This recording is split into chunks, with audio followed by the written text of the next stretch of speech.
Assalamualaikum dostlar. Benim ismim Süheybe. Bugün sizlerge Yalğız Taş'ın hikayesi degan tekstni o'qib birman. Yalğız Taş'ın hikayesi.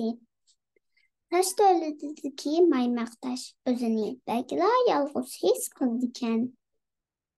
Aslida boshqa taşlarmı özünü yalğız his qildikan.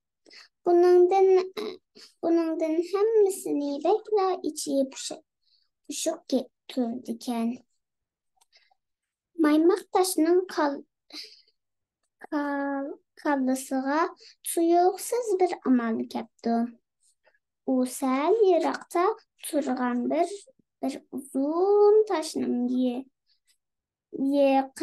yaqinlashishga boshlabdi. Ular bir-biriga tekirlashib bekla xushal bo'pti. Bunu ko'rgan boshqa taşlarmı asta bir-biriga yaqinlashib ketishga boshlabdi. Taşlarning bir-birlab yerga yiroqsilardan Yavuz taşning va zerikishdan qutulibdi. Birlashib chiroyli bir uyga shakllanib chiqibdi. Maymaq tash buningdan bekla xushal bo'pti. Bu o'yin bek qiziqarli ekan. Ularning ko'ziga boshqa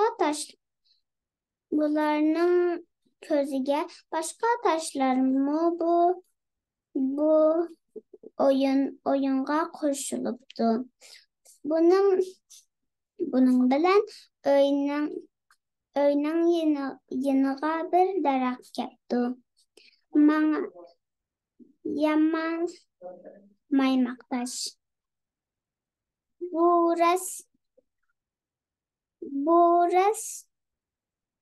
Bu resimga yana nimalar qo'shsak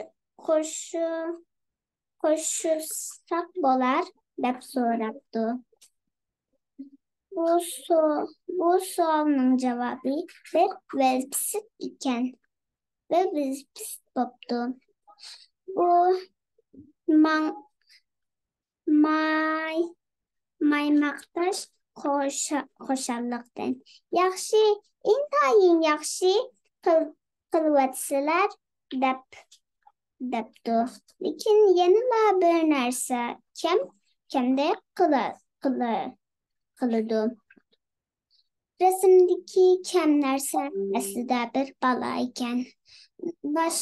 Başka taşlar derhal birleşip bir balının şekliga giripti. Bu bala velpsit minib bulup daraxtning astida dam elib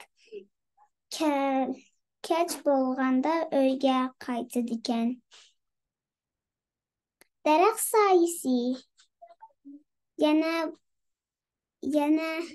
yana bo'lish uchun quyosh bo'lishi kerak. Bu quyosh bo'lmasa bu rasm odamga g'alati tuyg'u beradigan. Lekin quyosh bir bo'lib olganda o'zi yolg'iz qolibdi.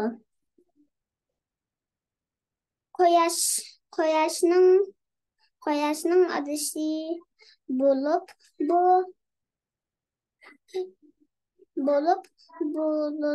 bulutlarga paydo bo'libdi. Lekin bala daraxtning ostida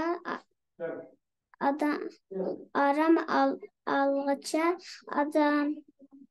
asmandaki bulutlarga karaydiken. Bazıda ular bir oyun oynasa, bazıda ularga karap kılay geç uykuga ketirdiken. Maymaktaş adaşlarının başka animelerini kılatganlıklardakiler kızıktı. Oyunda yanılgenden koşulgan taşlar kuş boptu. Kuş bolup uçuptu. Ama hemme yer nihayeti çıraylık bolup gidipti. Maymaktaşның koyaşının içide patmaydıganlıkka kaptı.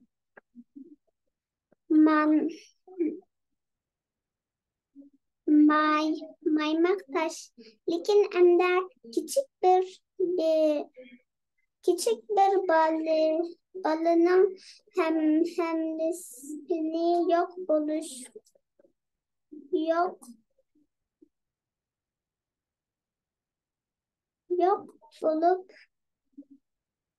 bulup kaldı depti.